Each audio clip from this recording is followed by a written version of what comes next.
यदि हम बहुत ब्रह्मचर्यहीन हो चुके हैं तो थोड़ा थोड़ा ब्रह्मचर्य का अभ्यास करके हम पुष्ट बने तो फिर हम आगे गृहस्थ धर्म का निर्वाह कर सकते हैं। समझ रहे?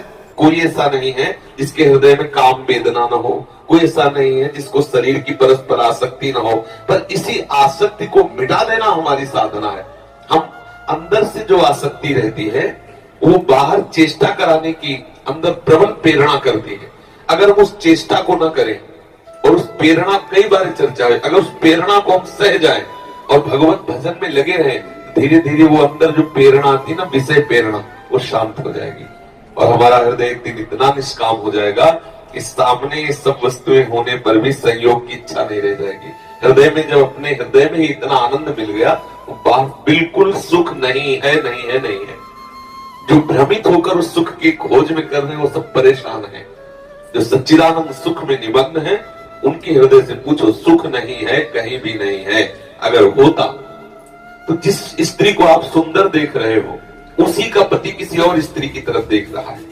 जिस पुरुष को वो सुंदर देख रही है उसकी पत्नी किसी और पुरुष को देख रहे हैं। हम अपनी एकाग्रता, जो हमारी एकाग्रता है, हम जहां आरोपित कर देते वही हमें सुख मिलने लगता है। जहां भी आरोपित कर दो और वहां सुख है नहीं, भ्रम से सुख का अनुभव होने। ऐसे ही हम भ्रम से अनुभव कर रहे हैं कि इस शरीर में सुख होगा, इस शरीर, अगर पुरुष शरीर में सुख होता तो कोई तो आज तक बोलता। इतिहास साक्षी, भागवत आप पढ़ के देखो, महाराज ययाति ने अपने पुत्र की अवस्था का भोग किया, लेकिन महाराज पुरुरवा उर्वशी अप्सरा स्वर्ग की परिणाम देखो, पुरुरवा का वैराग्य पढ़ के देखो, कहीं सुख नहीं है।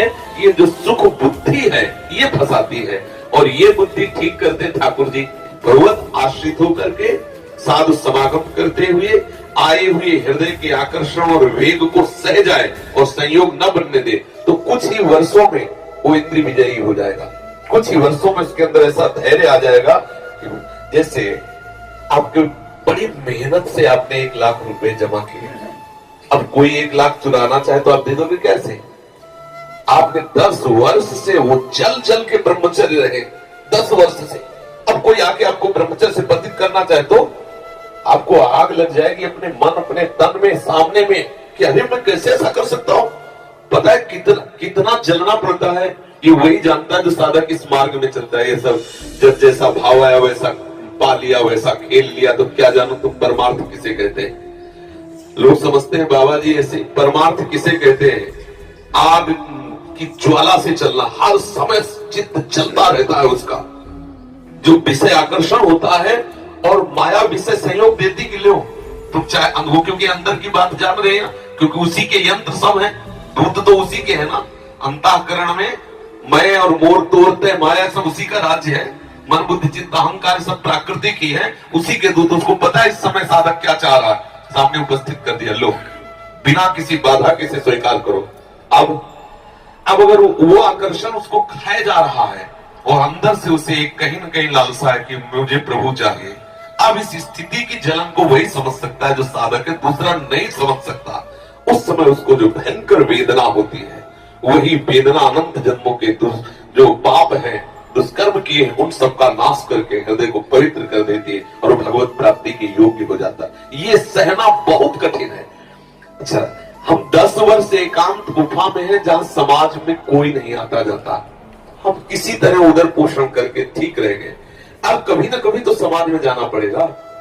अब वो समाज में गया और समाज में वो विषय जिससे 10 साल वो लड़ता रहा है, माया सब फेंक देगी, एकदम फ्री, बिना बाधा के। ये सब लोग, अगर वो साधक भगवत प्राप्ति लक्ष्य वाला नहीं तो 10 वर्ष रहने के बाद वो सब का सब अंदर का जितना वो छोटी छोटी चिंगारियां थी वो सब ज्वाला रूप बन के उसे भ्रष्ट कर देती।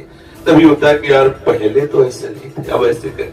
वो अंदर थी चिंगारियां, जब तक भगवत साक्षात्कार नहीं होता तब तक वो बिंदु रूप से रहती है, संयोग प्राप्त होती, समुद्र रूप हो जाती है। अर्थात मरते दम तक हमें सावधानी रखनी है, कहीं चूक नहीं कर देनी, नहीं तो कब कहां कैसे पतित हो जाए पता नहीं। इसलिए ये पूरे जीवन का युद्ध है। प्रभु से प्रार्थना करें, यदि स्त्री आसक्ति हो कि नाथ आप देख लो, यदि आप मुझ में ऐसी सामर्थ्य देख रहे हो इस मार्ग में चल पाऊंगा तो विरक्त बनाए, नहीं तो गृहस्थ मार्ग से होती। बहुत बढ़िया है, किले की लड़ाई बहुत सुरक्षित लड़ाई होती है।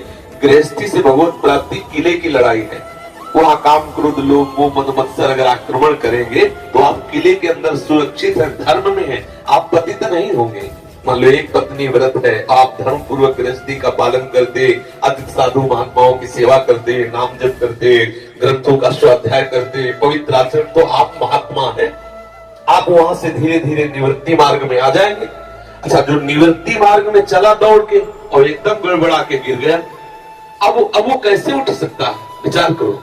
अगर भगवान कृपा करके न उठावे तो, चूंकि इसलिए नहीं उठ सकता कि वो इतना जला है और जलने के बाद गिर गया। अब उसको निराशा होती है कि इतने वर्ष से मैं जल रहा हूं, इसके बाद में गिर गया। अब फिर वो जलता, तो प्रभु किसी न किसी संत को भेजकर फिर उत्साह बढ़ाते हैं। फिर ये बहुत कठिन मार्ग, सच्ची पूछो तो बहुत गुरुजनों की कृपा छत्र में रहने से नहीं लग रहा कि हमें कोई कठिन मार्ग, लेकिन जो सच्चे मार्ग से चलने वाले पथिक हैं, जलते हुए आए हैं। हृदय मतलब ऐसे से कांपता है हृदय।